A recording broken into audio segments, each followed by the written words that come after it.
Good evening from Atlanta. Tonight, Geoff Collins gives his first glimpse of his Georgia Tech Yellow Jackets after 5 high-energy and hard-fought weeks of spring practice. It concludes tonight with the annual gold versus white game at Bobby Dodd Stadium.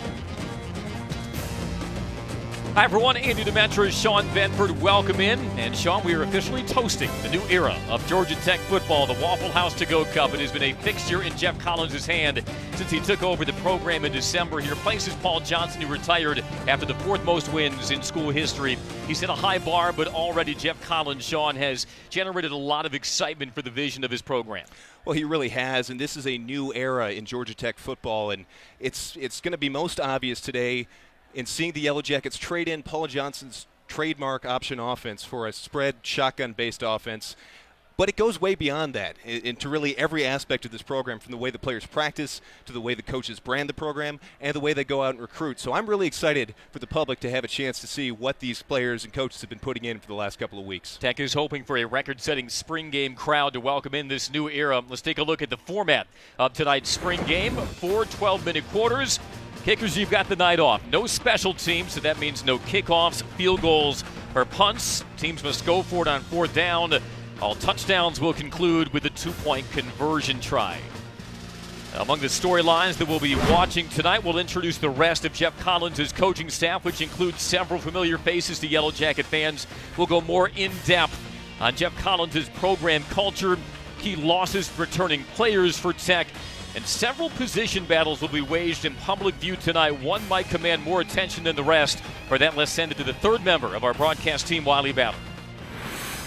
Andy, you're spot on. Anytime you lose a quarterback of Taquan Marshall's ilk from last year's team, exhausting his eligibility, you're going to be under the microscope at the quarterback position. Furthermore, Tobias Oliver injured and will not play tonight. So that turns a spotlight onto 3 young men at the quarterback position this evening. First, Lucas Johnson, a redshirt junior from San Diego, California. He was a heralded recruit a few years ago, but suffered a fractured foot in the preseason workouts last year, so he gets his first taste of action here at Bobby Dodd Stadium in over a year. Then on the white team side, as Lucas will be on the gold team, you've got Liam Byrne under center, the redshirt sophomore from Woodstock, Georgia, who's picked up the offense at a rapid pace. And finally, James Graham, who was a top 20 athlete in his recruiting class, the redshirt freshman, a chance to show what he can do tonight. But the key for all 3 of those young men, as well as any other quarterbacks tonight, will be communicating at the line of scrimmage. Plenty of new play calls and pre-snap communication will be key in this new era of Georgia Tech football. And a new era that also includes a lot more tempo on the offensive side. Well, it sure does, and the quarterbacks are going to be asked to do something completely different than what they did under Paul Johnson. They're going to be directing this offense from the line. They're going to be getting their guys up to the line of scrimmage, and I'm going to be interested to see how they fare in a game environment like this. It's one thing to do in practice, totally different thing when the lights come on. Saw Geoff Collins a moment ago, the Conyers, Georgia native. He described this as a dream job, served 2 separate stints as a Tech assistant under George O'Leary. And a man who has epitomized energy since he was hired on December the 7th after 2 successful seasons as head coach of Temple. Get a look at his resume. Also defensive coordinator stints at Mississippi State and Florida. Was Georgia Tech's recruiting coordinator when they signed the highest-rated class in Tech history. And inherits, in his words, a lot of high-character players who have all bought in to the identity that he's trying to install on both sides of the ball. Well, he sure has, and he inherited not only high-character players, but very smart players. And one of the things that Coach Collins has come back to and said over and over again is he's blown away with how quickly these guys are picking up his scheme. And it's a radical transition, make no mistake. Anytime you go into spring ball, everyone feels like they have a chance to go out and really prove themselves, but I think that's even more so when you undergo a complete scheme change on both sides of the ball like this. The spring has also been a laboratory of sorts for guys to train at different positions, sometimes different sides of the ball, as they figure out how their skill sets best suit this new scheme, which was so successful after 11 seasons under Paul Johnson and his 82 wins as head coach of Tech. Get a look at the gold team, gold head to toe. And just to refresh the format, even though Georgia Tech has a solid core of kickers and punters and kick returners in Wanye Thomas, number 1, there will be no special teams tonight. All offense. Geoff Collins wants constant energy, constant reps, and constant action for the fans at Bobby Dodd Stadium. As you take a look at the starting offense for Gold, helmed by Lucas Johnson, the redshirt junior. He's got Jordan Mason as his running back, Carter, Camp, and Amarion Brown, early enrollee freshman. At wide receiver, Tyler Davis, the graduate transfer from UConn, is at tight end. Well, Sean, you've heard of the ceremonial changing of the guard. This is sort of a ceremonial, I guess you could say, changing of the formation. Will look very similar for now. Pair of A-backs, Johnson under center, and now motioning out to the empty backfield. And the crowd certainly recognizes what's about to unfold. 5 wide for Johnson as we get the Gold versus White spring game underway. As he flips it underneath, it's caught, and out across midfield. That is Tyler Cooksey. And after an 11-year sabbatical, the tight end is now back on the flats. Yeah, that's a big-time change there. Not only shifting out of the formation, but delivering it to the tight end, a position that just hasn't existed at Georgia Tech for the last 11 years. And they will get lined up quickly. Johnson, who missed all of last season after suffering a Lisfranc injury to his foot in preseason camp. He was to be Taquan Marshall's backup as he connects with Jordan Mason out of the flat. We take a look at the White defense. White defense that consists of the number ones. Only 3 returning full-time starters on defense for the Yellow Jackets. So a lot of new faces. David Curry anchors the linebacking core, but a lot of depth and skill in the back four, with players like Tariq Carpenter and Wanye Thomas. And wrapping around the right end goes Mason for a first down to the 39.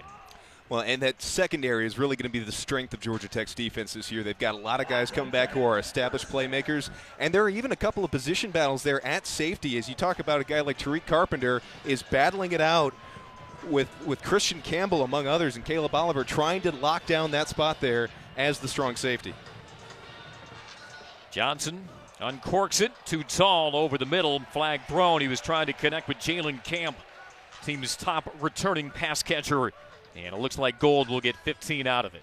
Yeah, a lot of contact there. And Jalen Camp and Malachi Carter, the 2 starting receivers for the Gold team, have to be guys who are really excited about this change because, yes, they played important positions and they thrived in Paul Johnson's offense, but they're going to get a lot more opportunities to catch the ball in this new scheme. And already Tech has come out throwing the ball, really only running the ball once so far in this series. Trey Swilling on the pass interference. Defense led by Andrew Thacker, new coordinator. He's promised to bring a lot of pressure from different angles and also press coverage among the cornerbacks as the screen pass goes out wide to Amarion Brown. He is electric, the freshman from Tampa. Yep, just an absolute burner. And let's talk about that defense for a second, though, because I think the offense has gotten so much attention. But let's not forget that this is a total scheme change for this defense, that under Nate Woody last year was in a 3-4. Yes, they were blitzing and trying to do some different things, but they're going to go to a 4-man front. They're going to bring a lot of pressure. And one of the areas, if you want to be a football expert here, watch the receivers to the outside and the press coverage that you're going to get out of those cornerbacks. Johnson escapes pressure and slides down to the 11. Lucas Johnson out of San Diego, California, played 9 games in the 2017 season. Only 1 career rush, but he had 26 touchdown passes as a senior in high school. For those who have observed spring practice, they really praise Lucas Johnson and the quality of his spirals. Yeah, he throws a really nice ball. He's picked up this offense well, and a lot of people have talked about what he can do throwing the ball, that they forget that he's a really good runner, too. Not only has he been in an option offense for the last couple of years, but his senior year of high school ran for over 1,000 yards. So he's a guy who's a true dual threat, and that's one of the things that Dave Patnode has said since he took over, with these quarterbacks that he inherited as an offensive coordinator. They can all throw the ball, but we know they're really good runners, too. Christian Malloy, the redshirt freshman, barrel for the first down, and it sets up a 1st and goal for Gold on this opening drive of the quarter. 3 receivers to the left for Johnson, feels the pressure from the backside, no contact on the quarterback, so Justice Dingle gets credit for the sack. Yeah, a little pressure off the edge there from Trey Swilling coming in that corner blitz. And Geoff Collins, he's the minister of mayhem. He's going to create and have his defenses embody chaos. They're going to come out there and try to get after the quarterback. The offensive line for Georgia Tech is undergoing a very fundamental shift in the way they go out and their technique. There's going to be a lot for them to pick up on. Zone read is Christian Malloy, and he scampers in for the touchdown. So Gold gets on the board on the opening series of this Gold versus White spring game. I was just talking about the offensive line. Did a great job right there opening up a big hole. And with this new zone-based running scheme, Christian Malloy finds his crease, takes off, and there's nobody between him and the end zone, just darts in there, gets a touchdown, and hey, let the big man spike it. There's no unsportsmanlike conduct in this game today, so have some fun out there. A crowded Georgia Tech backfield. Christian Malloy, who played one game last year, a redshirt freshman from Lilburn, Georgia, opens up the scoring. Under the tutelage of new running backs coach and Georgia Tech legend Tashard Choice.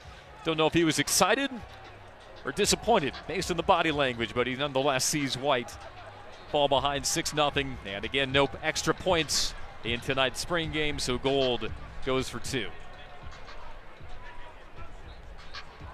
Jordan Mason, the tailback, alongside Johnson. They reverse it. Jalen Jackson looking to throw, calls his own number, but he gets decked. So stop shy of the 2-point conversion try. And we are underway now. 6-0 Gold on this Friday night in Atlanta in the Gold versus White spring game.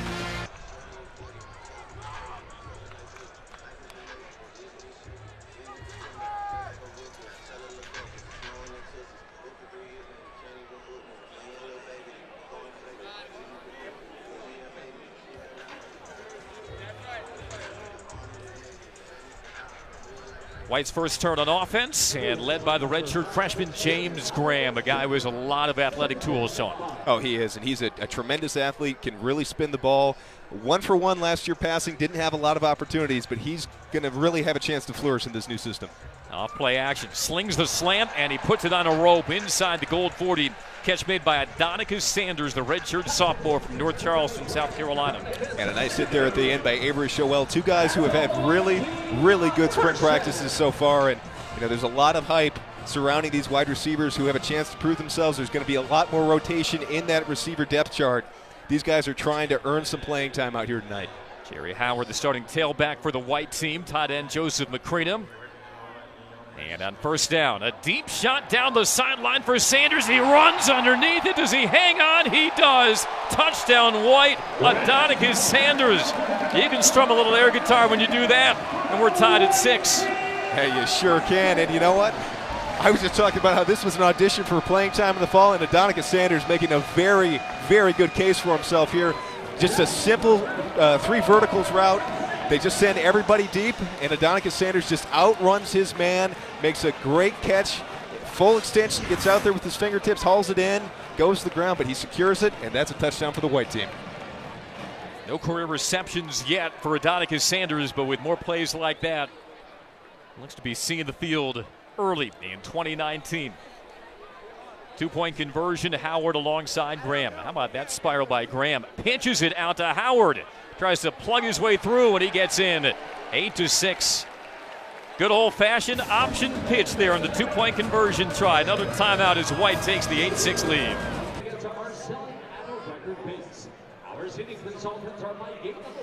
Teams exchange touchdowns on their opening drive, just underway on a gorgeous Friday night in Atlanta for the Georgia Tech spring game.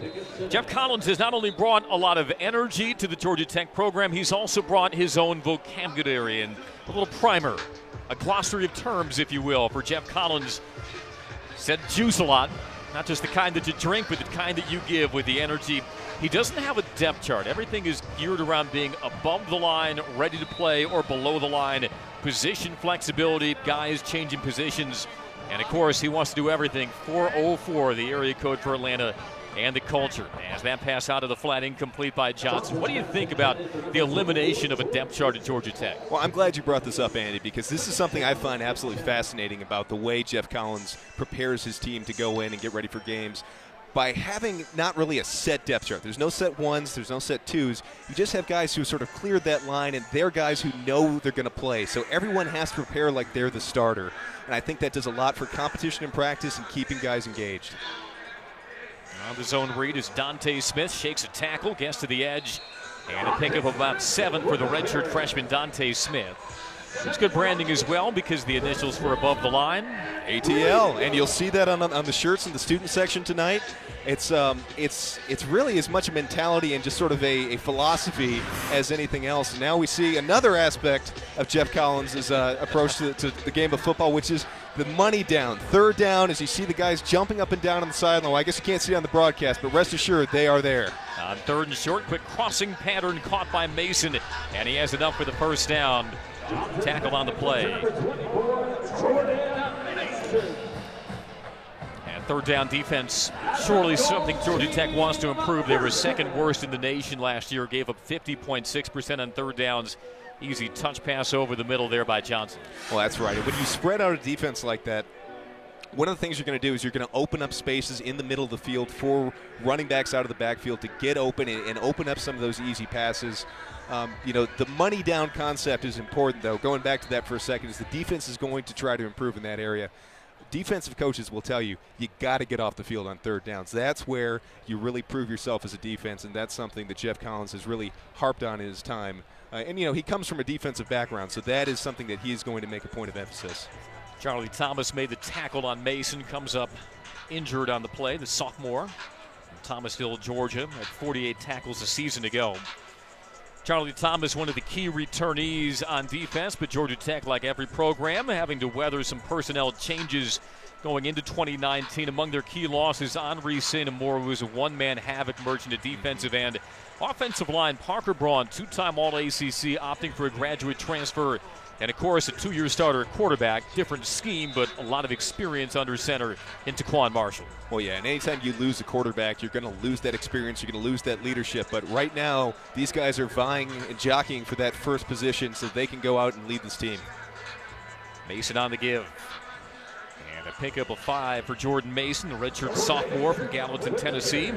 What was impressive about Mason a year ago, he had 108 carries. Only one went for negative yards. Yeah, he's got a good burst. He gets to the line, and I think in this new zone scheme, you're going to see when he sees that crease, he's going to hit that hole hard. What I really like about Jordan Mason, though, is his balance, and I think he's going to have an opportunity to show that as he gets out in space and has a chance to make some guys miss. Off a play fake, Johnson gets it away on the back shoulder, and he sticks it complete to Stephen Dolphus. Redshirt junior making a nice adjustment to set up a third and short. A little bit of indecision there by Lucas Johnson.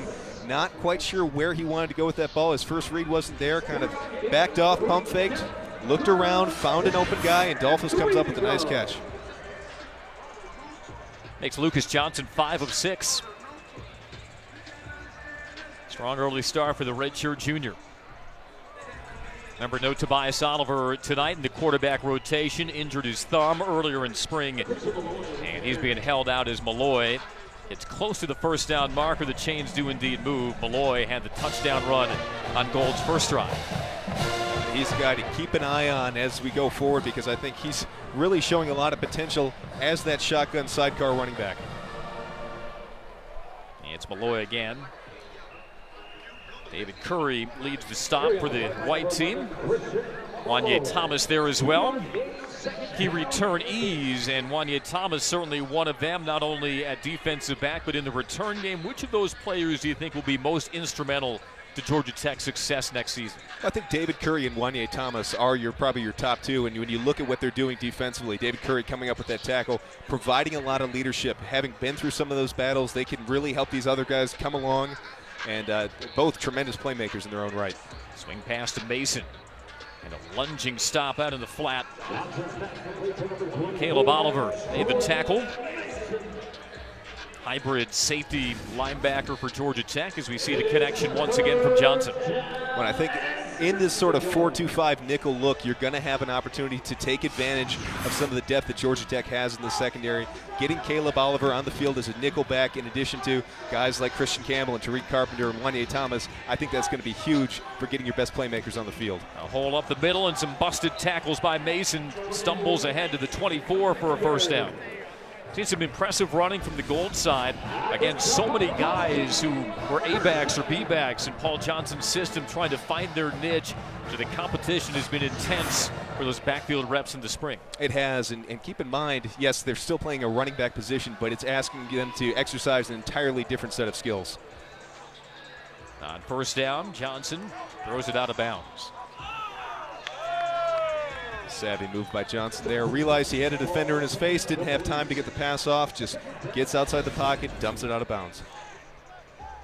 And even though it's not as run-heavy a system as what they played in the past several seasons, offensive coordinator Dave Patnode, who came with Geoff Collins from Temple, had the second leading rusher in the American Athletic last season, 109 yards per game. There is a lot more balance, perhaps, than some people think with this offense.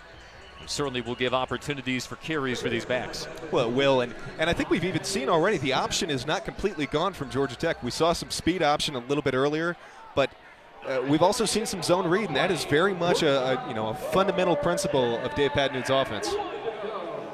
Now you see those money down signs in the there background. You go. A point of emphasis for Geoff Collins throughout the spring. And it's Malloy rumbling outside, following his blocks and gets down to the 5.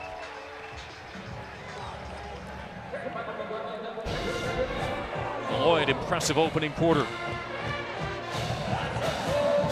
And it's Josh Toots, the tight end, who led the way. That's right, getting an extra blocker out there in front. And this is going to give these tight ends an opportunity to showcase their versatility. They're not just pass catchers. They can get out there and act as an extra offensive lineman. First and goal out of the pistol. Malloy hunts for room and gets stuffed after a pickup of 1. I'm sure Christian Malloy's out there pleading his case saying, I wasn't down yet. But keep in mind, this is still a spring game. You don't. The bottom line is you don't want to see anybody injured out there. And I think the officials are going to be a little quick with that whistle tonight.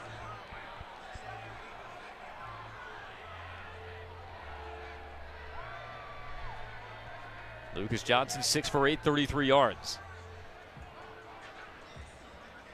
Now the rollout. Slings it. Caught. Touchdown. Amarian Brown. Welcome to the Flats. The early enrollee freshman puts his foot in the ground, joins his classmates, and gives Gold the 12-8 lead. You cannot kill what you cannot catch. Well, and what's crazy about that is that gives Amarian Brown a chance to showcase his ability as a receiver. He's really made a name for himself this spring as just a burner, a true speed merchant who can get out there out of the slot and beat people deep. But right here, he showcases his quicks, manages to find a little bit of space, and Lucas Johnson puts that ball exactly where it needs to be for the touchdown. It's a big catch, big pass, and that's 6 more points for the Gold team. And it's certainly one that he'll remember for the rest of his Georgia Tech career. Dave Patnode orchestrating the offense for the Yellow Jackets, 28 years of college coaching experience, 12 as an offensive coordinator. This is his first Power 5 offensive coordinator job. And I also like what he's seen from both sides in this opening quarter. 2-point conversion try.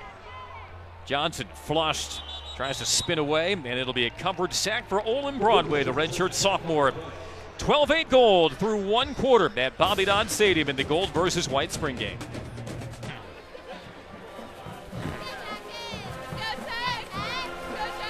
As we welcome you back to Bobby Dodd Stadium, set for the second quarter of the Gold versus White spring game. Quarterbacks Lucas Johnson, James Graham combined 9 for 11 in that first quarter.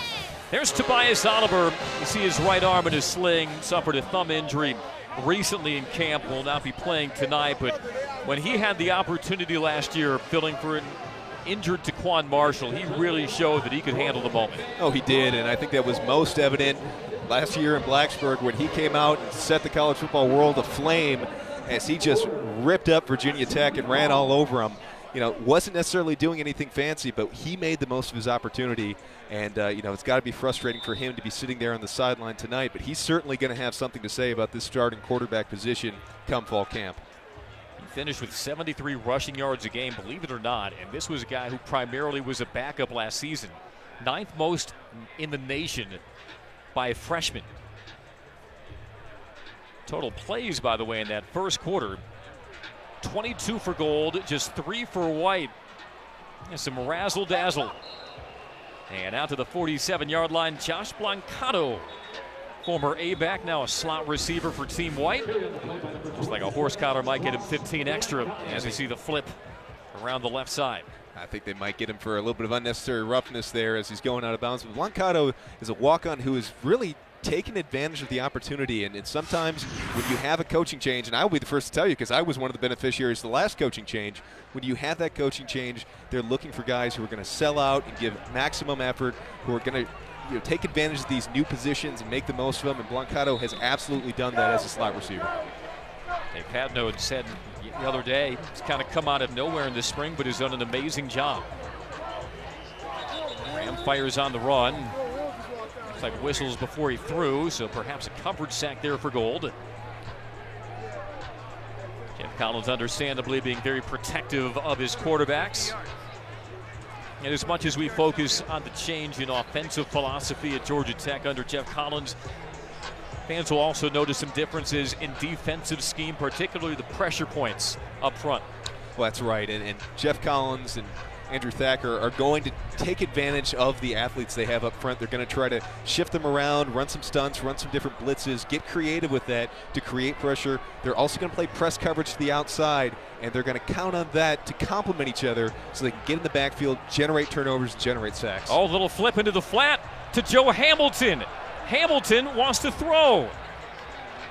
I think they'll call it a completion to Joe Hamilton. But it looks like there will be no opportunity for a double pass yet for the Heisman Trophy runner-up. Oh, not quite. I like what they were going for there, but it didn't seem like that play developed quite as they'd drawn it up. And, Joe Ham, he's been out of the game for a little bit, so maybe he's just shaking off a little bit of rust. I think anybody was more disappointed he couldn't cock back and sling it like the old days than Joe Hamilton. From one quarterback to another.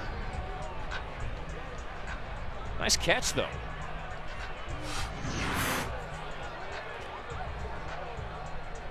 Third and long. Here's Omari Jarrett. That's the original line of scrimmage. The redshirt senior from Douglasville, Georgia. Redshirt sophomore cornerback Devin Smith ushered him out. Fourth down, but remember, no punting here in the spring game. We'll talk with him today. Geoff Collins says he wants nothing static in the spring game, so every team will go for it on fourth down, no matter the distance. So 4th and 12 for White.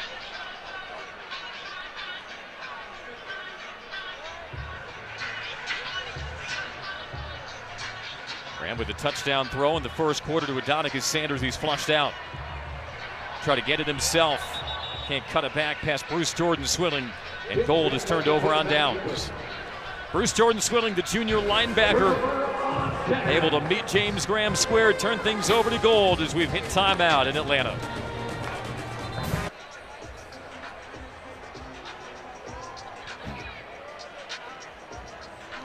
Ryan Lanson, a quarterback for Gold.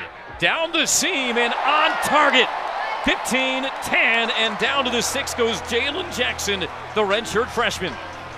If you wanted to see guys air it out, you've come to the right place now. That has clearly been a point of emphasis in this game plan for Dave Patnode and company. But great hustle down the field by Caleb Oliver. Gets beat on the seam, but doesn't give up on the play. Is able to run down the receiver before he's able to get into the end zone.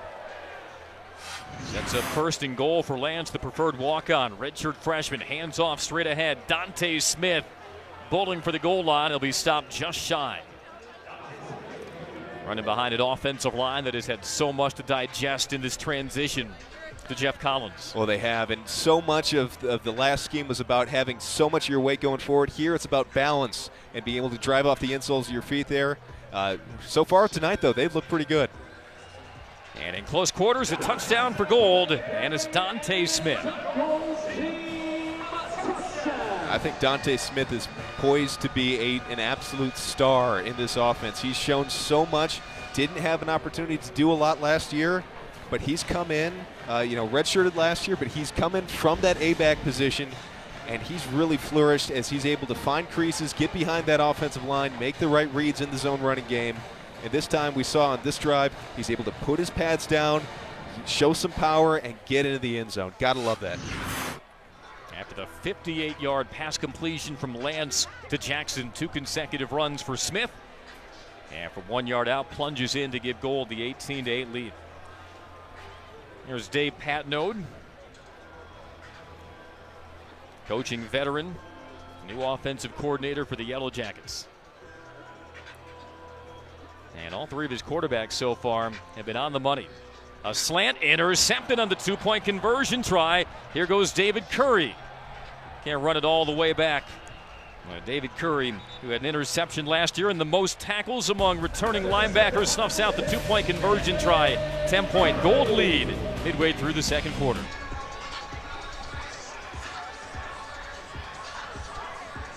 Welcome back to Bobby Dodd Stadium in the gold versus white spring game, joined by a very special guest here in the television booth.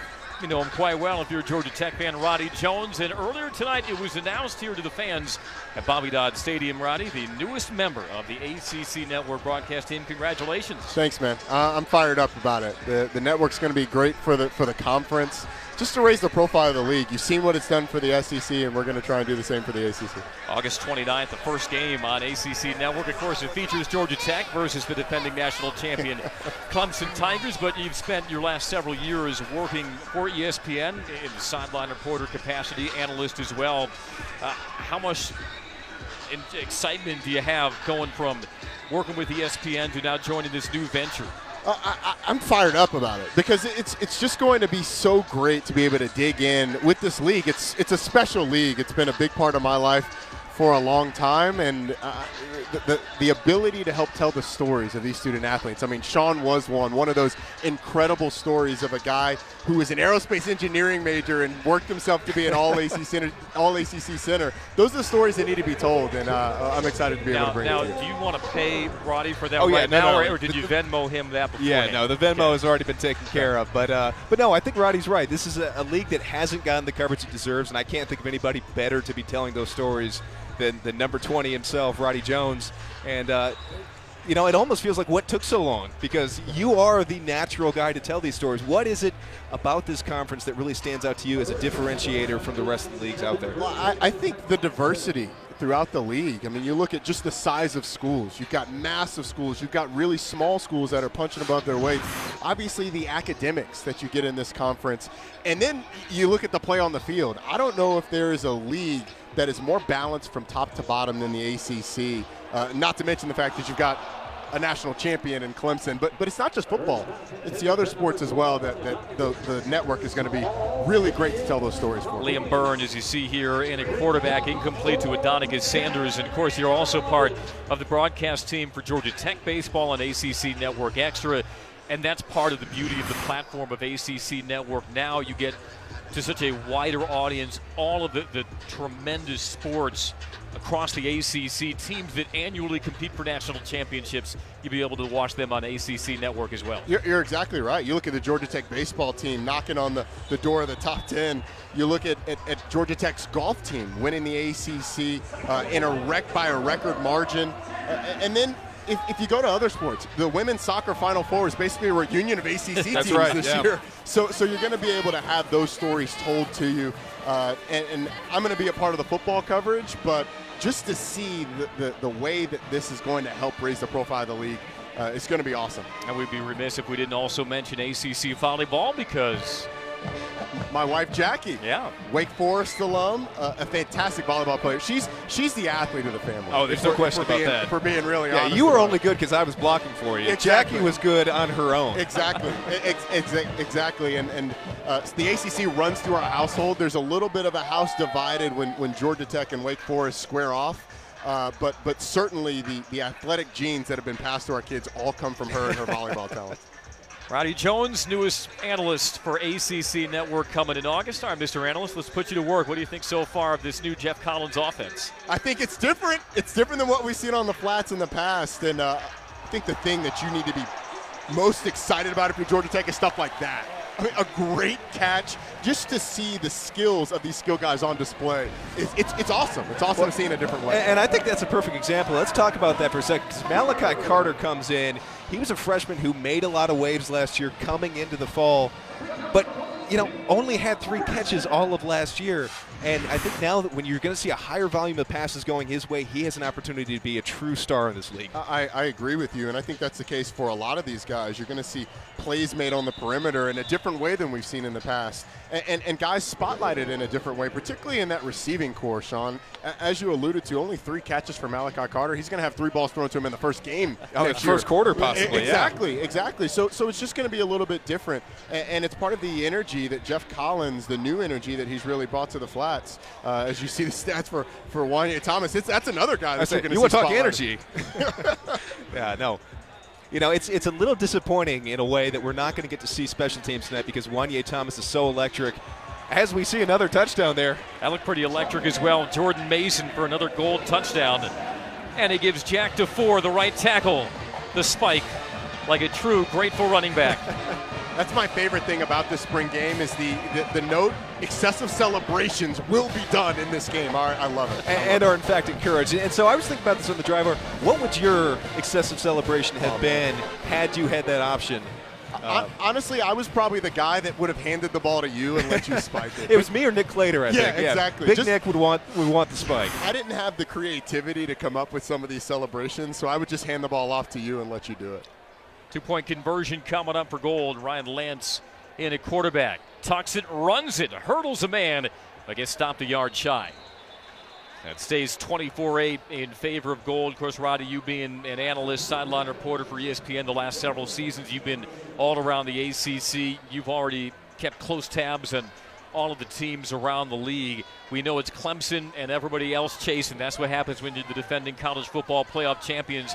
But give us some of your predictions for this upcoming season, teams that might be a surprise in both the Atlantic and Coastal divisions. Yeah, so in the Atlantic, I think you have to look at NC State and what they've built there. They've really built a program that has shown that they can survive a mass exodus of talent and just reload. So in the Atlantic division, I look at them and I look at Wake Forest. Now, I don't think either one of those guys are going to contend with Clemson, but I look at those two are the ones that are going to be the surprise. Florida State will be interesting. You know, nothing's really changed from Florida State other than the fact that they've got a new offensive coordinator, maybe a new identity. But by all accounts, James Blackman has looked a lot better. So those are the three teams that I would look out for. In the Coastal, I mean, do you have a 7-sided coin that we can flip? Because that's kind of what it's tended to be. But I think it starts and ends with Miami. With the talent they have coming back, particularly on the defensive side of the football at linebacker, that defensive line that they're going to have to retool is going to be fantastic. Who is that catching a punt? That is Kyle Surge Henderson, Georgia Tech former defensive tackle. Presley Harvin, Georgia Tech's all-ACC punter, is part of the stadium entertainment, is punting to various fans and I guess former letter winners to give them the opportunity to make a catch of a punt in front of a jury of their peers. Well, and I want to highlight this for a second because this is one of those things in football that people don't appreciate enough. It's really hard to catch a punt. And Roddy, I'll defer to you since you actually had to go out and do it. To the average fan, they might say, how does somebody drop something like that? But, you know, what happens out there? So let me tell you a story about the first punt I caught in live action. Tyler Milton was our punt returner, and he went out with like a hamstring injury or something. In Death Valley at Clemson. Nothing to it. As a true freshman. So you get out there with 90,000. There's Adonicus Sanders turning it up the sideline and into Gold territory. You get out there with 90,000 screaming at you. You're about 50 yards away from everybody else, and that's about what happened on this pass play. Nobody else is within 50 yards. And then the kick goes up, and it looks like it's going to touch the top of a skyscraper, and it comes down, and you've got to measure the wind and how it's going. There's a lot to it. It's a very lonely feeling, and you only have 11 really angry dudes running at you trying to take your head off as well. No big deal. Empty set. Get used to more of those. And a quick out route to Jerry Howard Jr., the junior from Rock Hill. So I want to ask you guys a question. What do you think of the first play? Coming out in the spread formation and then going to 5 wides and then throwing to the tight end. What do you guys think about that? I thought it was a nice little tribute, recognizing the past and everything it's meant, but also symbolizing that this is a new era, that things are going to be done a little bit differently, and really highlighting that contrast right off the bat. And truly a passing of the torch moment in Georgia Tech football, as White gets to the second level just outside the 20-yard line. Roddy, we got a special guest queued up on the sideline, so we have to say goodbye for now, but we look forward to seeing you on ACC Network coming August 22nd. First game, of course, Jackets versus the Clemson Tigers, August 29th. GetACCN.com for more details, partners. So long for now. I appreciate you guys letting me hang out with you guys for a little bit. Roddy Jones, everyone. You'll hear that voice much more often in the fall as the slant pass incomplete to Blancado. Let's go down to the sidelines. Wiley Ballard standing by with a very special guest. Wiley.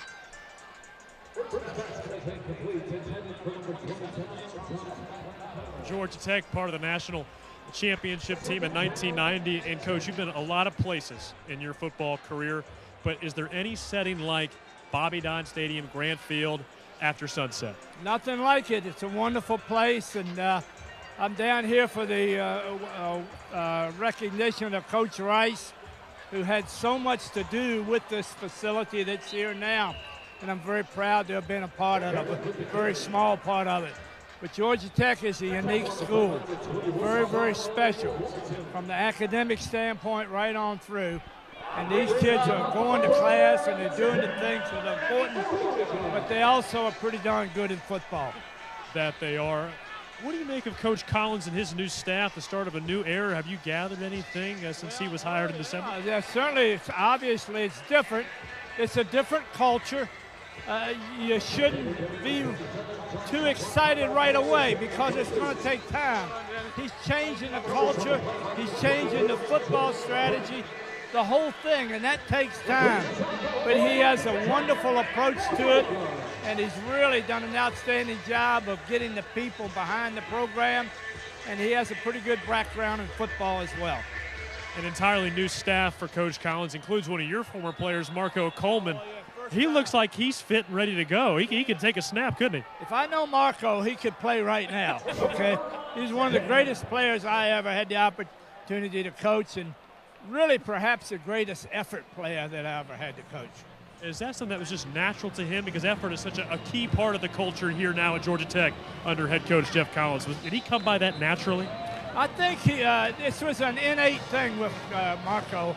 I mean, from the very first that we had him, he's from Dayton, Ohio, he stood out. You knew that he was going to be special for a lot of reasons, and of course the thing that really stood out was the effort element to everything that he did, academically, athletically, whatever it was. His effort was full and complete. Well, Marco Coleman hoping to develop the next generation of hard workers and successful players here at Georgia Tech.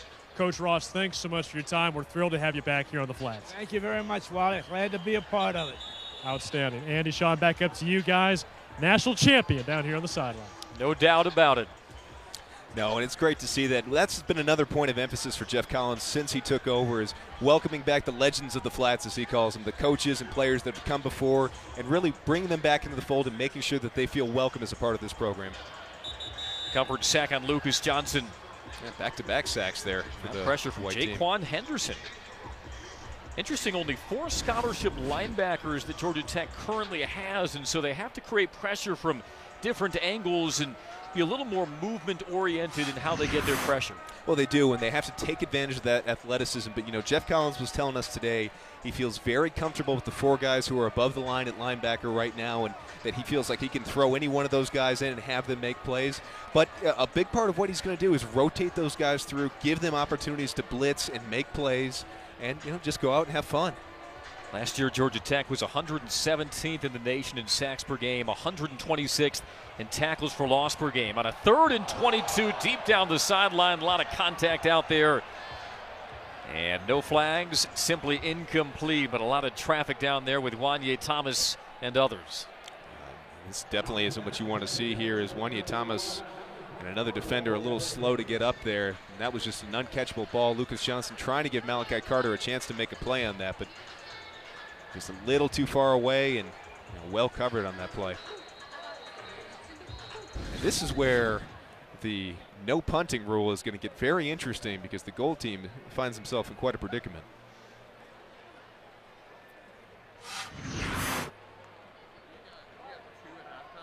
Get a look at that collision, and a stoppage here as they tend to the sophomore from Niceville, Florida, Wanye Thomas. Working a strong safety tonight. He was a 24/7 Sports true freshman All-American as a kick returner last year.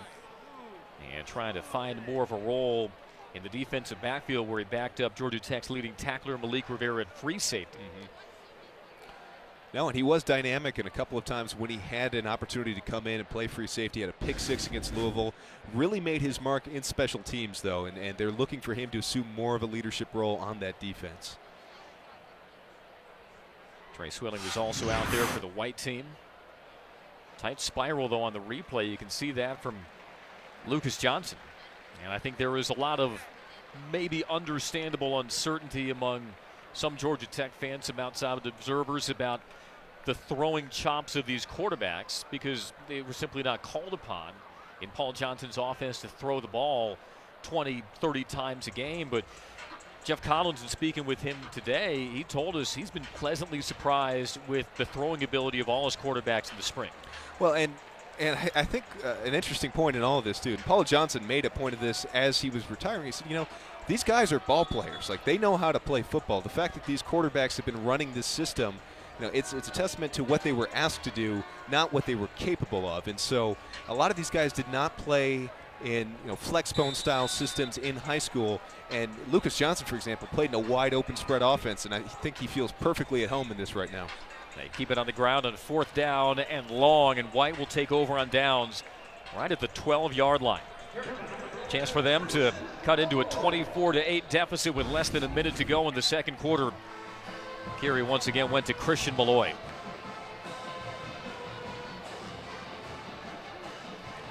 Just trying to catch the defense off guard there when you get a 4th and forever situation. Sometimes that draw play or a designed running back run is the way to go. Just catch the defense napping as they're thinking we've got to be back at the sticks, looking for the pass.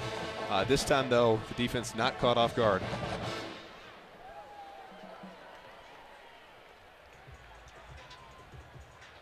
So you can tell a great turnout here in Midtown Atlanta. They had been hoping to set the spring game attendance record, which was previously set in 2012 at about 18,000 plus. Wanted to get upwards of 20,000, and the fans have certainly heeded the call from Geoff Collins tonight. James Graham at quarterback, some movement up front before the shotgun snap.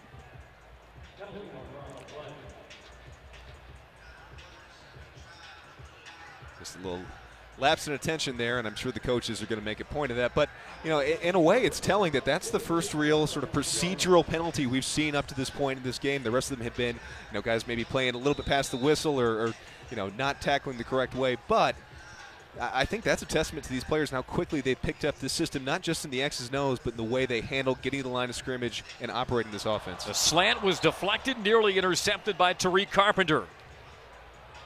A pair of picks last year for the now junior from Ludowici, Georgia. Unable to pull that in.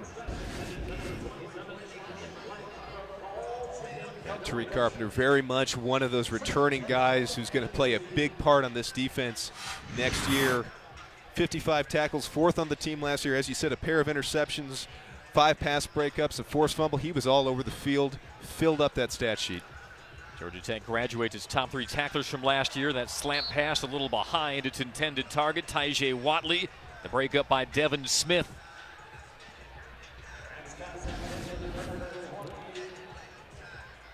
So far, and I don't want to jinx him here, but a very impressive showing by the Gold defense, backed up in the shadows of their own goalposts. And they have risen to the occasion and have not allowed this White offense to get any traction moving forward. 3rd and 15 for James Graham. There's a 4-star prospect out of Fitzgerald, Georgia, number 17 athlete nationally. Paul Johnson said he was one of the most athletic quarterbacks he's ever had. Cuts it up himself. He's at the 15. He's at the 10, the 5, and he's in for the touchdown. Well, I think Paul Johnson knew what he was talking about. A touchdown with 30 seconds to go in the first half to make it 24-14 Gold. And I think that's case in point right there. He takes off, runs, finds a little bit of space, is able to use his body to get defenders, turn the wrong way, cuts it back, and is able to get in there for the touchdown, showcases his speed. And this is one of the benefits of transitioning out of an offense that require those quarterbacks to be so mobile, is that you have that, no matter what you try to do, you have that ability for them to tuck it and run. You can always resort to that as not a last resort, but a good option, if you'll pardon the pun, whenever the quarterbacks have to go to that when the pass isn't there. Young man who originally committed to Virginia Tech, out of the shotgun on the 2-point conversion attempt. Rolls and throws, incomplete. Trying to connect with Watley. And that'll do it for the first half from Bobby Dodd Stadium in the first Gold versus White spring game under Geoff Collins. His Gold squad leads the White squad 24-14. Touchdown passes from James Graham and Lucas Johnson. And Wiley Ballard is standing by with head coach Geoff Collins.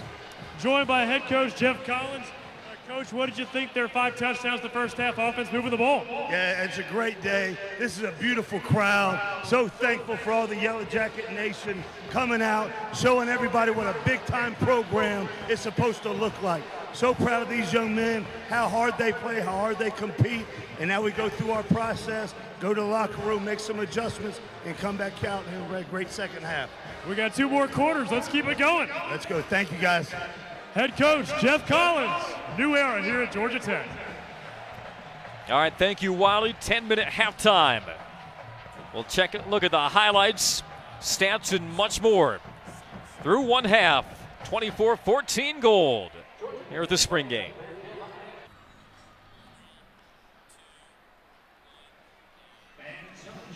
Gold over white, 24-14 through one half at the Georgia Tech spring game here at Bobby Dodd Stadium. Andy Demetra, Sean Benford. Sean, we knew all eyes would be on the quarterbacks, and they have so far delivered. Highlights on both sides. They really have. They've been able to find their open receivers, deliver catchable balls, and take advantage of this opportunity to sling it all over the ballpark tonight. I've been really impressed with what I've seen from the quarterbacks. And let's not forget, they've been able to flash their wheels and show off their running ability a little bit too. Yeah, they can still break off a run when they need to. But let's take a look at some of those highlights from the first half. This was James Graham, third play from scrimmage for the white team, over the shoulder and on a rope to Adonicus Sanders for White's first score. You really can't throw a ball much prettier than that. He puts it right over the shoulder, and here again we're seeing another deep shot down the middle on a vertical route. Gotta love the ball placement of these quarterbacks. That was Ryan Lance, and the touch throw shown by Lucas Johnson, who in that first half went 7 of 10, 37 yards, and a touchdown to Amarian Brown, the early enrollee freshman.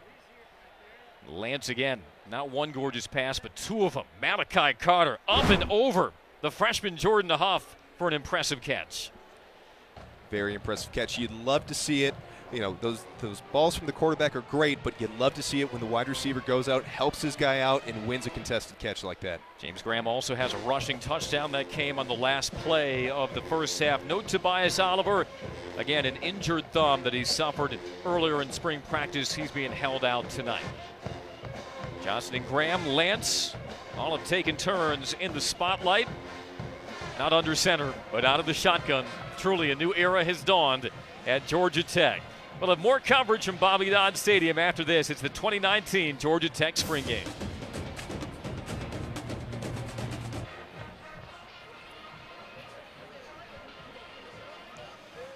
Welcome back to Atlanta in the 2019 Georgia Tech spring game. The Yellow Jackets have gone through spring practice with high energy but also heavy hearts. On March 23rd, rising senior defensive tackle Brandon Adams passed away suddenly at the age of 21. He was known within the program as Big B, someone whose physical size was exceeded only by the size of his personality and the size of his smile. He leaves a sizable void not only on Georgia Tech's defensive line but in the locker room as well. He never met a stranger, a beloved player inside the Georgia Tech locker room, gone too soon at the age of 21. Georgia Tech mourning still the loss of Brandon Adams, but as spring practice has gone on, they have found several ways to continue to honor Brandon Adams' legacy. For more, let's go down to Wiley Battle. Thanks, Andy. It's a heartbreaking story, awfully difficult to talk about. As you can see here, we've got the 90 surrounded by the blue heart here at the 25-yard lines. For the close observers, they'll also notice that the 10-yard lines are painted gold, signifying 90 yards from the opposite end zone. And the first thing the team did as they took the field here tonight for the spring game, it's something they've done all spring practice long, and that was beat their chest once, hold up 9 fingers, beat their chest again once, hold up a fist for 0, and then finally beat their chest once and point skyward, all while saying Big B in unison. It's been a tough loss for Georgia Tech, and as you noted, not only in the locker room for football, but really across the entire athletic department, whether it be the softball team, the baseball team, and so many others. I mean, he was a presence truly larger than life, and will be sorely missed, not only this spring, but for many years to come.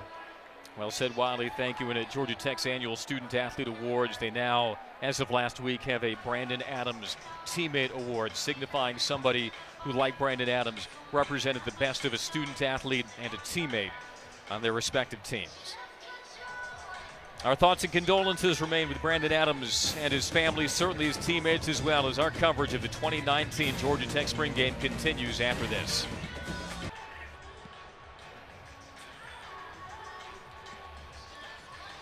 And to Metro, Sean Benford back with you from Bobby Dodd Stadium. The students have come out in full force to support Geoff Collins and his first season as head coach of the Yellow Jackets. His gold squad leads the white squad 24-14. Earlier in halftime, Sean, we spotlighted the quarterbacks. You've also been impressed with the running game, showing from both sides. Well, I have, and I think when you go out there and look at what this game has been about, so much of the attention has been focused on the fact that there is increased passing. Actually, we're seeing a former Georgia Tech running back on the field passing right now, but so much of this has been focused on what are they going to do through the air, but what they've done on the ground has been equally impressive to me. I think the running backs on both sides, be it Amari Jarrett, be it Jordan Mason, Dante Smith, Christian Malloy, all these guys have made their presence felt.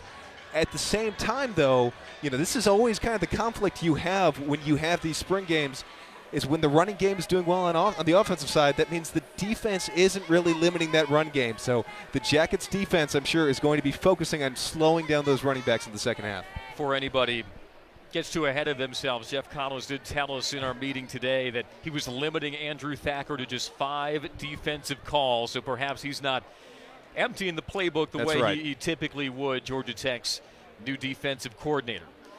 Presley Harvin getting a workout because, well, you can't do it during the game. A no punting, no special teams policy enacted by Geoff Collins here. But Presley Harvin, even though you don't want to see your punter on the field too much, he has certainly flipped fields across the ACC. Well, he has, and Geoff Collins makes a point every time that this rule came up that Presley Harvin might be the best punter in the country, and I think in his limited opportunities last year, he showed exactly that, how dangerous he can be, and taking advantage of a couple of opportunities here tonight. See some former Jackets, Victor Alexander, and in the back of that shot, Henri Saint-Amour, who was such a havoc merchant at defensive end last year for the Yellow Jackets. 12 tackles for loss, 4 sacks, 2 interceptions, 9 QB hurries from Sewanee, Georgia, and he leaves behind a void of production that Georgia Tech is trying to fill on its defensive line. Meanwhile, Geoff Collins got some great news just before the game got started. One of his players at Temple, Rocky Ya-Sin, was drafted 34th overall by the Indianapolis Colts. So another one that Geoff Collins has delivered to the pros, and Henri Saint-Amour maybe represents Georgia Tech's best chance at a draft pick in 2019. Brad Stewart over there on the left side, Georgia Tech's top pass catcher from a season ago, also looking to fill his production in the wide receiver corps. And Brad Stewart has been a staple of this program as a wide receiver, shaking his pom-poms there, showing that he's a very multi-talented individual and certainly a true scholar athlete. I think he would have been excited for the opportunity to catch a couple more passes. But the one thing I'll say about Brad Stewart, you will never find a receiver more willing to block downfield to the end of the whistle. And I think he would have absolutely thrived in this effort-driven culture that Geoff Collins is instilling. Lucas Johnson, 7 of 10 in that first half. A star-studded sideline. Quayshawn Neely down there. Yeah. Welcoming some of the newest Jacket fans. Now, Geoff Collins has instilled a lot of enthusiasm across generations of Georgia Tech fans. And what he's doing that I think has clicked with Yellow Jacket fans is the way he's tapped into Atlanta, connecting Georgia Tech to the city, to the culture of Atlanta. And he's noticed that has really clicked not only with potential recruits, but also with fans as well. Well, with fans, with former players, with recruits. There's a reason we're playing this game tonight, and that's because he wanted the backdrop of downtown Atlanta, of midtown Atlanta, with the bright lights and all the excitement that comes with being a part of Atlanta, and, hashtag 404 the culture. And, of course, central to that culture is the energy. That's the Chaos Cruiser. You might have seen that on social media. Music pumped throughout practice. They have their own DJ at spring practice, and even the coaches get in on the dancing.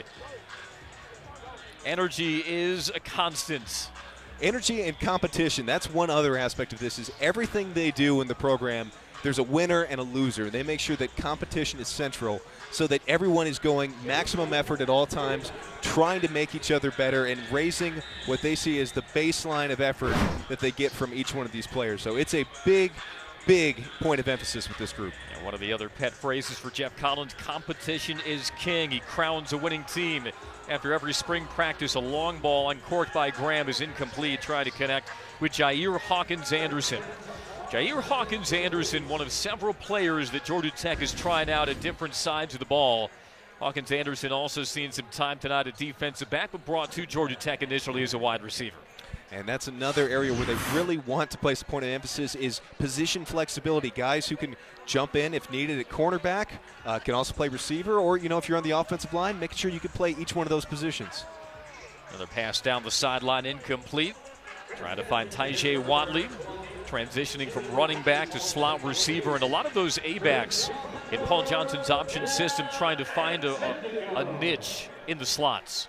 Well, and it's a natural transition, I think. The A-back position was designed to present a threat in the passing game as well as a runner and as a blocker.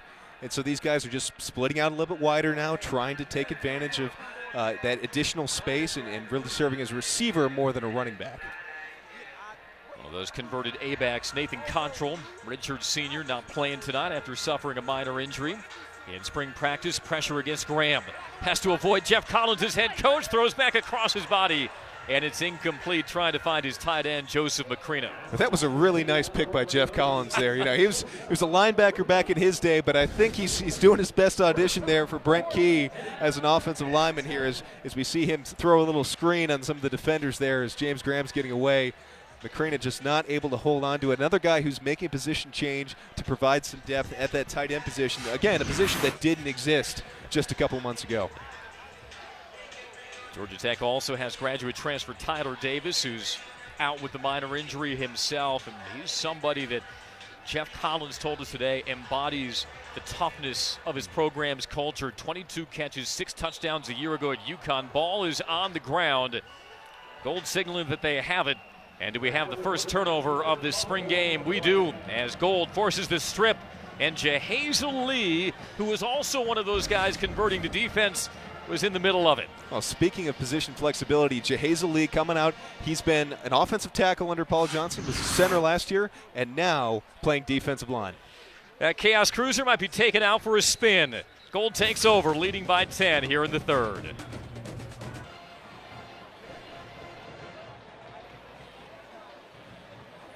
Gold team with a 24-14 lead here early third quarter. Georgia Tech spring game joined by the man himself, head coach Geoff Collins. And we saw a turnover there to start the second half. A little mayhem, right? Yeah, defense is playing hard. We've limited Coach Thacker to, 5 defensive calls. We've kind of limited them a little bit. But the guys are playing hard. They're flying around. It's good to see the ball up in the air. Receivers going and making the plays.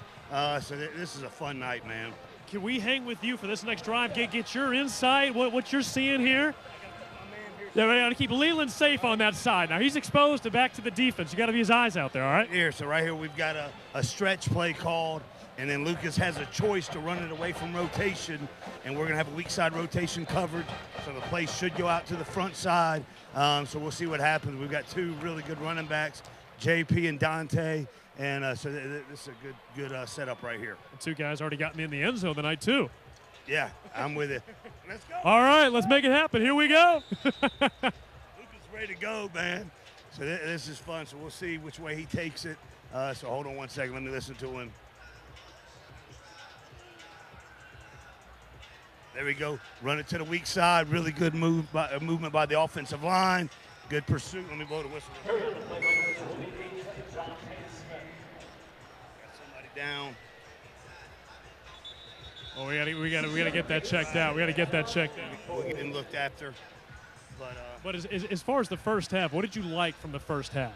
Just the competition. I don't know if you can see the back of their jerseys, the bottom of it. Everything we do talking about competition is king. So it says compete with the crown that we use all the time. So just seeing them compete, seeing the fan base have fun out here tonight, and so it's a great night. Did one play stick out to you? Adonicus Sanders, a great catch in the end zone. David Curry with the interception. Was there one play that stuck out to you? No, I mean, I just really love seeing our receivers going up and making plays on the 50-50 balls. They've been doing it for 14 practices, so it's really exciting to see our fan base get to see our receivers make plays, quarterbacks putting the ball in the air. So that's fun to me. And throughout all of this night, we've seen a bunch of guys, alumni, back on the field, and I saw Calvin Johnson out there with you. I mean, how important is it to get those old guys back? It's huge. I mean, I've been here 2 different eras, and to see both eras come back here and enjoy the night. Kelly Campbell's here. Philip Wheeler's here, great linebacker. Morgan Burnett is here, still playing for the Seals, so just a great night. And then Bobby Ross, of course, joining us down. That's pretty cool, isn't it? Right, absolutely. So, I mean, he's a legend. I grew up watching him, so just the wealth of knowledge, and to have him come back, have Coach O'Leary come back for Legends of the Flats Day. Coach Gailey has come back to see us and clinic with us, and so just those legendary coaches on the Flats to come back and be around the program is special to me. All right, let's about ready to get the action going again. So we got Lucas here in shotgun. What are we seeing here? Right now we're going to play a middle of field closed defense, so we're playing a zone coverage. Nice little power read play, really good tackle, and fit it up, protect each other. But a little extracurricular right there too. But so the way this thing works is they know this is a tight game. The losing team has to come and clean up the stadium tomorrow morning. So there's an impetus to play at a high level. So that scoreboard, as it ticks away, it matters for tomorrow's activities. The stakes could not be higher, could they? There's no doubt, yep. And that's a big part of what you guys do, emphasize what you incentivize what you emphasize. He's got to get back to coaching here. But yeah, I mean, we just want to make sure that everything we do has competition, and even at a special night like this, there are consequences, so they want to play hard, put the ball down, and so it's really fun. So first down and 10 here. Lucas Johnson did a nice job of moving the ball. What does he need to work on? What are you looking for? Yeah, just the big thing with him, he's done a great job understanding the offense, learning it, and just, the different coverages that we put together, that really complicated, but he's handled them, picked them up really well, and just accuracy, leadership are things that we're focusing on from here until when the season starts. Have you ever tried to coach with a microphone stuck in your face? You're doing a really good job. I see it on TV all the time, and I know it looks really cool, but now I'm in the moment trying to do it. It's a lot harder than it looks. My man's having to walk backwards, so he's doing a much better job than I am right now. Leland Leverett, one of the best cameramen here on the Flats. So now we're in the red zone here. What's the focus in this spot? Yeah, so right now we want to make sure. Oh, wow. So that's actually a drill that we do. So that's exciting to see a drill that we work on. Ball gets tipped up in the air, running to the ball, securing it. So the fans like that too, so that's pretty cool. So a play like that, does that earn you a ride in the Chaos Cruiser? There's no doubt. I don't know if they brought it out here tonight. We need to implement that going forward. We had the Ramblin' Wreck lead us out onto the field tonight. So I've really missed being in this environment, growing up a lifelong Georgia Tech fan. Really have enjoyed being back, being here on Friday night under the lights downtown Atlanta. It really doesn't get better than this in all of college football. And the Jackets are in the end zone again. Coach, thanks for your time, and nice job doing some gymnastics out here. Thank you. Thanks, Leland. All right, Georgia Tech, fun time here at the spring game on the Flats. That was head coach Geoff Collins. Be back in just a moment with more spring game coverage here on a Friday night in Midtown Atlanta.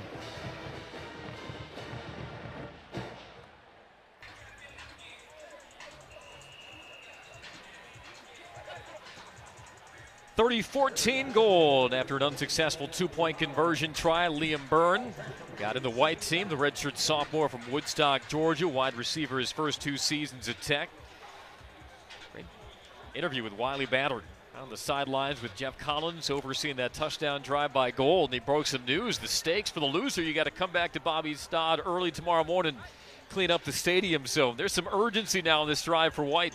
I can tell you there is absolutely some urgency down there for the White team because, I'm thinking if I'm in that situation, the last thing I want to do after playing a scrimmage like this is get up early the next morning. You're sore, you're bruised.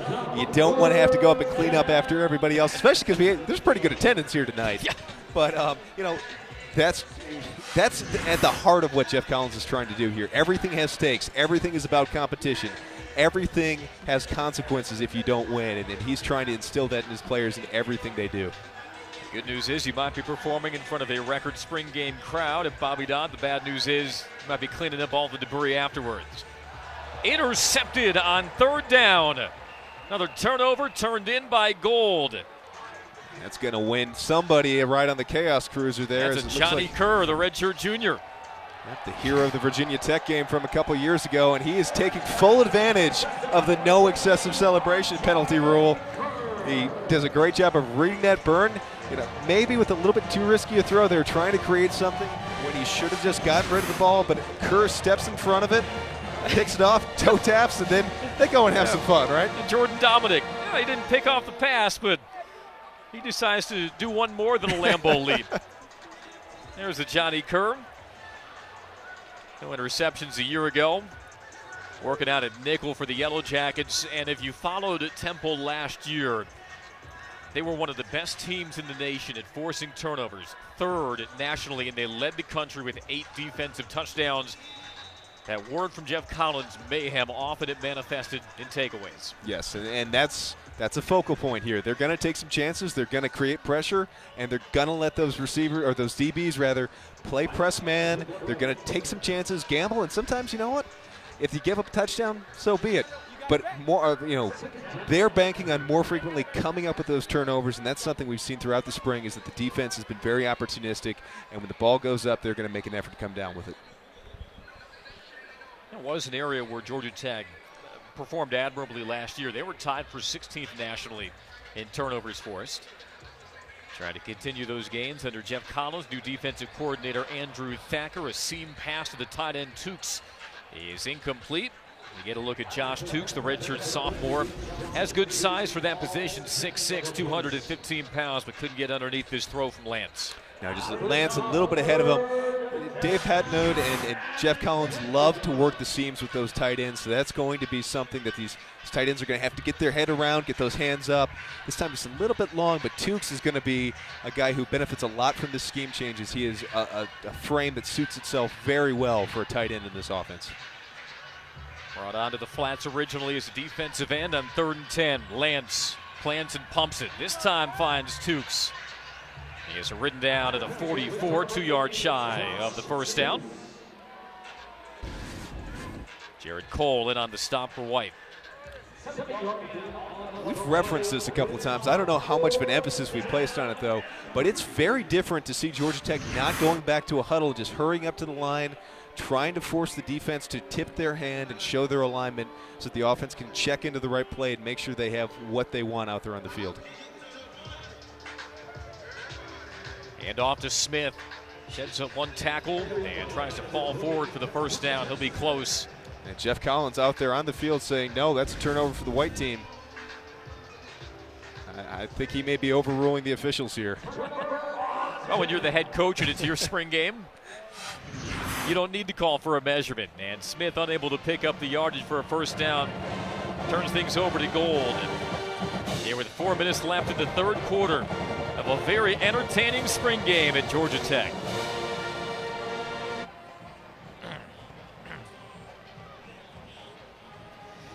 Lots of Georgia Tech legends back at Bobby Dodd tonight. Some of them are even on the staff, including this man. Who can forget Tashard Choice, the man known as Deuce, 2-time ACC rushing champion, All-ACC, All-American performer, running back for Georgia Tech, and he was the first hire of Geoff Collins once he took the Georgia Tech job, now the running backs coach for the Yellow Jackets, a man who embodies energy at Georgia Tech. And Tashard Choice picked up one more honor this week. On Thursday, it was announced he's the newest member of the Georgia Tech Athletic Hall of Fame class. There is Tashard Choice. It's certainly a guy who can give a great locker room speech on top of all of that. I was fortunate enough to be in the locker room for a couple of those, but a guy who, as you said, just embodies passion and brings it to everything he does. Was a finalist for Running Backs Coach of the Year just a couple years ago. Really impressive, not just as a player, but now as a coach. He's one of several Georgia Tech alums on Geoff Collins' inaugural staff. Brent Key is associate head coach, offensive line at Georgia Tech. Marco Coleman, the Georgia Tech Athletic Hall of Famer, soon to be joined in the halls by Tashard Choice, coaches the defensive ends and outside linebackers. Nathan Burton as well, former Yellow Jacket, part of the Tech staff. No, and Geoff Collins has really relished having these guys back on staff, guys who really get what this program means to Tech fans and well, to the alumni, and they've done a great job of trying to instill that in their players and making it very clear that this is a special place. So they're really harping on that, and they're saying, you know, I can speak from experience when I say this. This isn't just me hyping up and trying to recruit you. This is me telling you the truth. Zone read on 3rd and 1. Oh, how about that tackle? Sylvain Yunjuin, one of the most intriguing players perhaps on this entire Georgia Tech roster, the 6'4 freshman out of Belgium. And this was a Belgium waffling of Keegan Hemingway.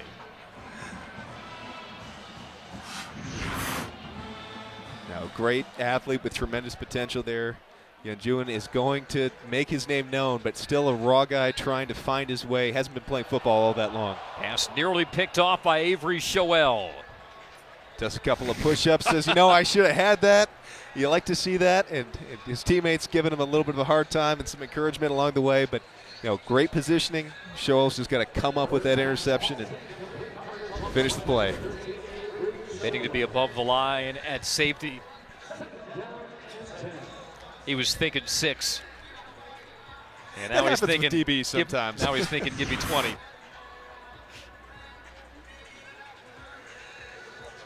Richard sophomore Liam Byrne at quarterback. 4 for 12. Throwing underneath, and it's caught. That's Blancato. I like this. This is a little run-pass option here. They've got a zone play going to the right side, but there's an option to throw right up the seam off the back there, and Burns able to find Blancato for a first down and put them in prime scoring position. He was a 3-time All-Region wide receiver in high school in Marietta, Georgia. Kell High School, which also produced a legendary jacket, Jonathan Dwyer. One of those players who can benefit, from a position change. That back shoulder throw in the end zone is caught for the White Squad. Tyjae Watley, the redshirt freshman from Rome, Georgia.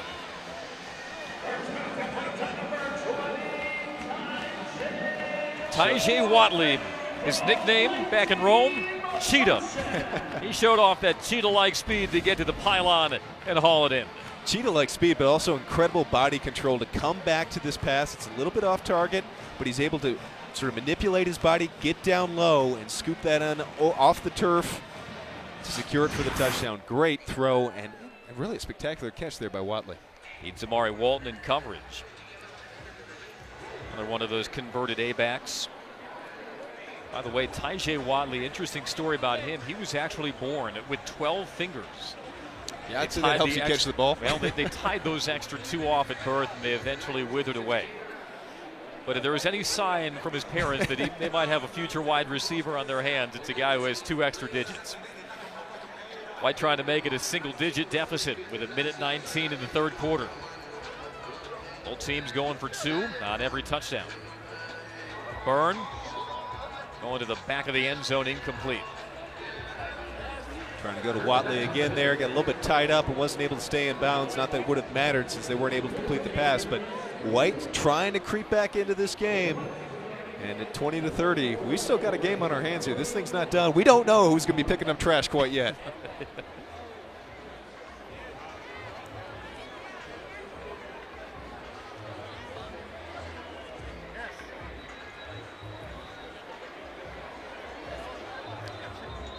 Georgia Tech season, its first under Geoff Collins, starts on ACC Network August the 29th. They have the task of trying to upset the defending national champions in their own building, the Clemson Tigers. That is quite a memorable first game for Geoff Collins as Georgia Tech head coach. Well, it is. You can't really jump in the deep end any more than that as you're going into one of the hardest places to play, not only in the ACC, but in the country against the defending national champs. On the flip side, though, if you're looking for a way to make a splash in your debut, there's no better way to do it than right there. A handoff out of the shotgun to Mason on 1st and 10 for the Gold Squad. Georgia Tech's home opener is the following Saturday versus USF. September concludes with a home game versus the Citadel, and then a very familiar spot on September the 28th for Geoff Collins as he takes his Yellow Jackets up to Philadelphia to face his former school, the Temple Owls. That game, by the way, was already on the schedule before Collins was announced as head coach. It just so happened. It'll be very interesting to see what kind of reception Geoff Collins gets on that return trip, but certainly it'll be an interesting new venue for the Jackets to play in. Nice comeback route here as the Jackets, or the Gold team rather, is able to pick up the first down on the pass to Jalen Camp. Able to get good leverage there, force the DB to the inside, cut it back to the outside. Nice pitch and catch. Leading returning pass catcher for the Yellow Jackets. Flip underneath, that's caught. That's Tyler Cooksey.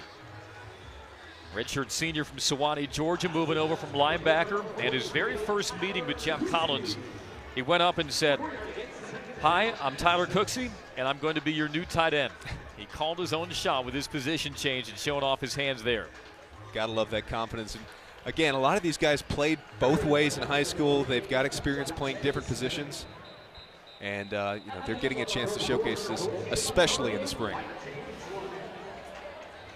Gold on the move as we get set for the fourth quarter. 30-20, Gold over White here in the 2019 Georgia Tech spring game. Don't go away.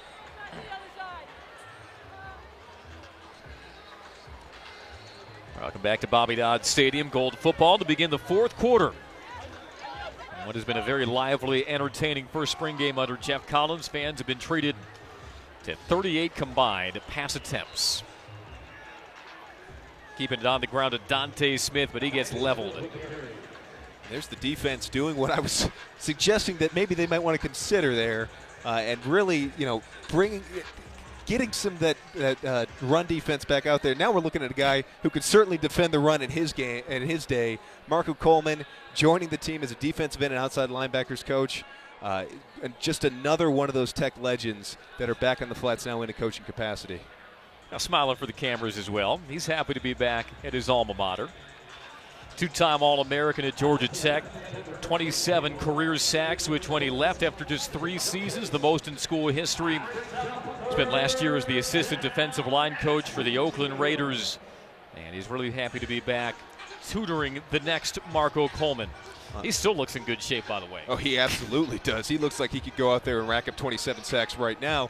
But Geoff Collins, happy to have a guy on staff who could, teach these guys not only as someone who played at the college level, but someone who's played and coached at the professional level, can tell them not only this is what you need to do to be successful in college, but this is what it takes to get to that next level. And we'll call that a sack before the throw to Dolphus. So Gold eats a sack and sets up a long fourth down. And Marco Coleman, 14 years in the NFL. 50 total tackles for loss at Georgia Tech. And we touched on this before, Sean. That is so powerful, not only to the current players, but prospective players, when you can show Marco Coleman or Tashard Choice, student athletes who had success both on the field, in the classroom, and in the NFL, that are examples of what you can achieve at Georgia Tech. There is no better sales pitch for an institute like Georgia Tech when you have guys like those on staff. No, there's not. And this staff has made a big point of trying to sell the total package with Georgia Tech and saying that not only are you going to have a chance to play in one of the premier conferences in America, we talked about with Roddy Jones, the ACC is a rich football conference, but you can also go to a top academic school and make the most of your college experience. White takes over on downs, just underway in the fourth quarter in Atlanta.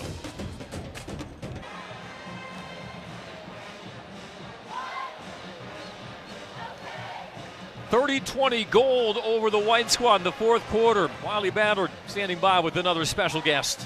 A very special guest down here on the White team sideline. Early fourth quarter, joined by none other than number 14, Joe Hamilton. Joe, what's it like to be back down here at Grant Field? Energetic. When you really look at it, you see a community. You see a culture change. You see everybody just coming back to say, this is the Institute. Why not Georgia Tech? Shout out to Coach Collins and his staff and the players that's bought into this.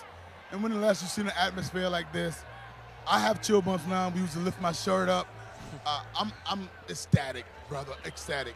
What happened earlier when we saw you on the field? Some of those players just, they couldn't turn down the opportunity to try and tackle Joe Hamilton, could they? No, I couldn't believe it. I thought communication was cool, and luckily they didn't tackle me, but the defense did their job. I didn't do my job. I think I held onto the ball a little too long. I should have gotten rid of it, at least throw it out of bounds to where it could be 2nd and 10, but I took a sack.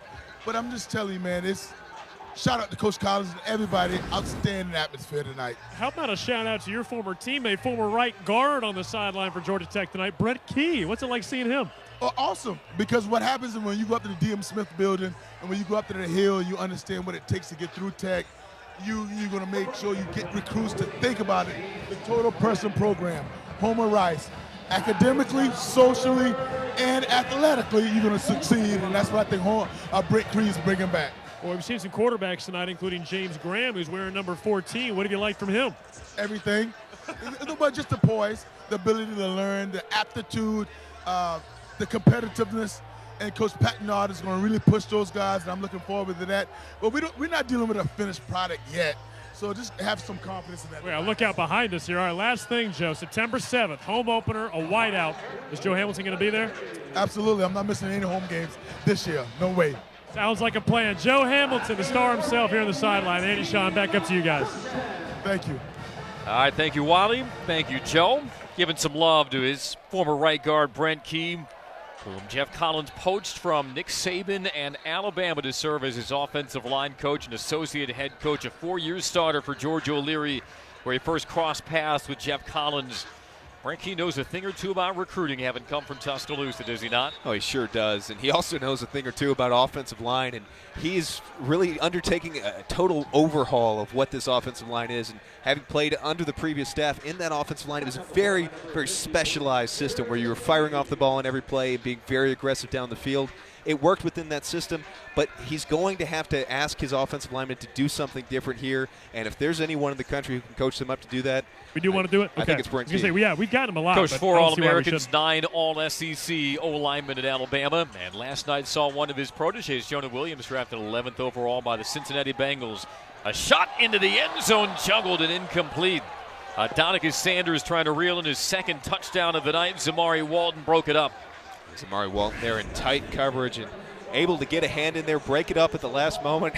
He's giving Adonicus Sanders a little bit of an earful as they run back to the line of scrimmage there. You gotta like that competition, though. You see that in every phase of what they're doing.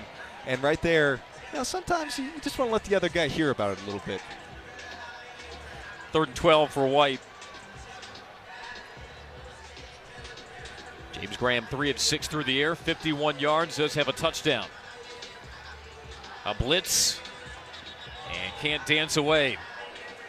Gold takes the sack. That's Curtis Ryans, redshirt freshman from Kennesaw, Georgia.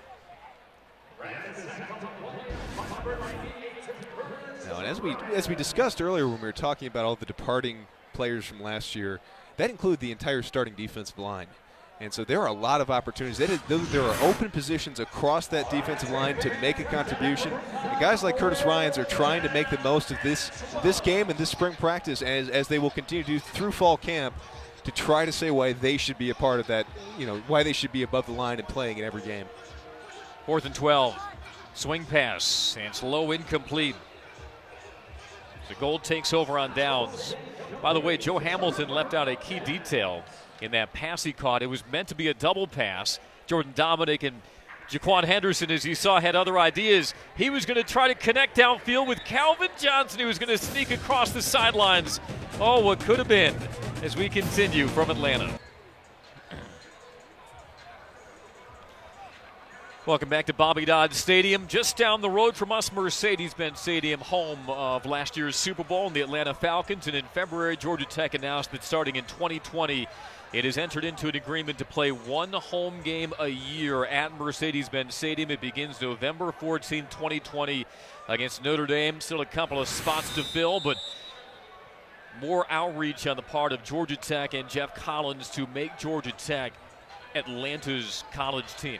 Well, and as wonderful an environment as Bobby Dodd Stadium is, particularly under the lights like this, there's something to be said for taking advantage of one of the premier athletic venues, not only in the country but in the world, in your own backyard. And I think really taking advantage of that and making that part of the Georgia Tech experience, it's going to be a fun tradition moving forward. And I think this is going to be a way that Geoff Collins and Georgia Tech can reach out to the rest of the community, try to bring in some of the uncommitted individuals who might be sports fans but don't have a college football team, and reach out to them and bring them into the fold. And that's also something he can sell on the recruiting trail. Oh, telling 100%. Guys for the duration of your Georgia Tech career, you're guaranteed at least one game a year in an NFL stadium that's hosted a Super Bowl. Back shoulder throw caught up to the 36. Lucas Johnson hung that up for Malachi Carter. He's put down a couple of impressive catches tonight.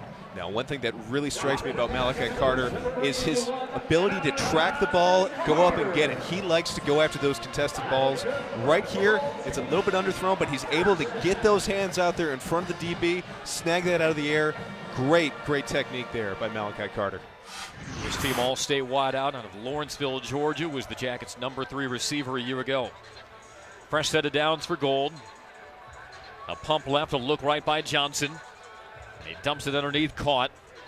And getting up to around the 40-yard line is Jordan Mason. We're also seeing those running backs being utilized out of the backfield often. Yeah, and they're going to be. That's a big part of what they're doing, and not just on swing passes or on little arrow routes out of the backfield. They're going to motion them out into some empty sets like we saw earlier with Jerry Howard, where they're going to line up as receivers and be asked to get out there and run routes like a receiver would. Again, getting back to the point of position versatility and flexibility. What all can you do? Letting these guys showcase all of the facets of their athletic ability. Mason gets the carry. A foot race to the edge. He's wrapped up by David Curry. The catch, by the way, was Jordan Mason's 5th of the game. Leads all players. Crowd is thinned down a little bit here as we close towards the end of the game, but the announced attendance, 21,194. They put the call to set the attendance record for a Georgia Tech spring game, and they have accomplished that tonight. Well, and if there's anything this new administration has shown, is they're not afraid of issuing big-time challenges. Maybe that's appropriate when you're going to take on the national champions in your first game, setting high expectations and saying, you know, we think we can deliver on this. And with attendance, they're asking the fans to do the same thing. First down catch by Cooksey. As Gold looks to sew up the win. And as we heard from Coach Collins, spare themselves the agony of having to clean up Bobby Dodd Stadium, which is the punishment for the losing team of tonight's spring game. I think this attendance record, Sean, it also speaks to the buzz and enthusiasm that Geoff Collins has generated for his program in a very short amount of time. I think Georgia Tech fans are understanding that there will be a transition out of the personnel that they've had the last 11 years and the kind of roster that Geoff Collins inherited. But to see the groundwork being laid for support for his vision, his program, I think is a very encouraging sign for Geoff Collins. Well, I think it is, and I think that the administration has shown they're going to give him the support that he needs. They're going to give him the time that he needs to try to install his system, to get players in that he has handpicked and recruited. There's a commitment to football not only from the administration but from the fan base, and Geoff Collins, you know, through sheer force of will, if nothing else, has injected a new energy into this program, and I think a lot of fans are very excited about that. A fumble on the zone read. It's covered on by Gold. That was Zach Quinney, the left tackle, who scrambled back to preserve possession for Gold. Great hustle there by Zach Quinney, the offensive lineman, getting back there and falling on that ball. A little bit too much penetration up front, but yeah, I've got to tip my hat to the offensive line. They are undertaking a big challenge, going up against we've talked about how the defense isn't playing all of its looks, but they've still got some good players out there. They're still trying to take advantage of the athleticism they have along that defensive front. The offensive line has held up pretty well. They've given up some sacks, but they're still figuring things out. And I'd also like to give a little tip of the cap to the centers. This is something a lot of people won't realize. It's very difficult to go from snapping under center every single play to a shotgun snap on every play. And, you know, I snapped from the shotgun once in my entire career at Georgia Tech. These guys have already far exceeded that, and we haven't had a botched snap this entire night. Fourth down now for the Gold squad. A little too much heat on that pass for Austin Nash. Geoff Geoff Collins says his offensive line has increased its average weight by almost 20 pounds since the end of last season. One of the reasons why they delayed the spring game until tonight was because Collins wanted the most time possible in winter conditioning for his offensive linemen to bulk up. Gold keeps it on the ground on 4th down. White might have one last possession here with 1:23 to go. Carry by Malloy. I don't think we had any contingency plans in for onside kick type situations without any special teams. But the white team here trying to get in the end zone and have one last ditch effort to avoid having to clean up the stadium tomorrow morning. Well, after tonight, the next time they put the ball down in Geoff Collins' parlance takes place on August the 29th, a Thursday night. Georgia Tech opens up its season against defending national champion Clemson. Home opener USF, followed by the Citadel. Geoff Collins' former school Temple, the ACC home opener versus North Carolina, which also has a new head coach. In some respects, an old new head coach in Mack Brown, making his return to Chapel Hill. And then 3 home games to round out the regular season. Virginia Tech, North Carolina State on a Thursday night. And clean old-fashioned Hayden back to Bobby Dodd Stadium.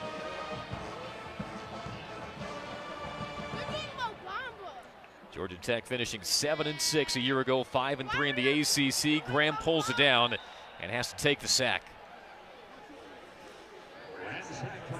James Graham there looking good coverage downfield. This is a coverage sack. He's got plenty of time to deliver that. Just hangs onto the ball a little too long, but I believe that was Yunjuan again. Yeah, Yunjuan creating havoc in the backfield, using his athleticism to get around the edge, get some pressure out there, but Graham's got to get rid of that ball a little bit sooner. Sylvain Yunjuan, who enrolled in January from Belgium, and Geoff Collins had success recruiting international players at Temple, had 2 from Sweden, 1 he recruited for this year at Germany. Young man who started playing football at age 16. He is a younger freshman. He turns 21 in June, but Geoff Collins has used that pipeline to success at Temple and hoping he can refine Sylvain Yunjuan into a premier rush defensive end. Well, Georgia Tech has had some success recruiting international players on that defensive line. Just think back to Adam Gotsis a couple years ago. But it's a big adjustment going from the European leagues. And I say this from experience, it's a big adjustment going from those European leagues to big-time college football like that. And they are, let's just say that, the Milan Rhinos are not going to give you the same resistance as the Clemson Tigers. Is there a Milan Rhinos? Oh, absolutely. Okay. Yeah. Oh, come on, Andy. Are you not following the EFAP playoffs? Why am I not surprised? Final seconds of the spring game as Graham guns it deep. All Gold. They won't get the turnover, but Gold will get the victory here in the 2019 spring game. Tariq Carpenter, the agony of what could have been, but his Gold squad gets the win tonight. The first spring game under Geoff Collins, and he treated a record crowd to quarterbacks who showed an ability to embrace this system. It becomes very real August 29th against the defending national champions. But as first showcases go, Georgia Tech fans will likely be walking out of Bobby Dodd Stadium with a lot to like. Oh, they have to. They saw a lot offensively. We knew that there were going to be some defensive fireworks, but we saw the offense really came to play tonight, and I think that's going to be very encouraging as Georgia Tech fans look towards this new era. The Ramblin' Wreck looks sharp here on this Friday night in Midtown Atlanta. Players look sharp as well. Gold takes it by a final score of 30-20. Lucas Johnson, 12 completions, 87 yards and a touchdown for the Gold squad. James Graham, 4 for 10, 54 and a touchdown, leading the white squad. Terrific night to conclude spring practice under Geoff Collins, and we'll see you on ACC Network August 29th for the season opener for the Yellow Jackets as they take on Clemson. For Sean Bedford, our sideline reporter, Wiley Ballard, and our entire crew, Andy Demetra saying so long from Atlanta. Thanks for watching the Georgia Tech spring game on ACC Network Extra.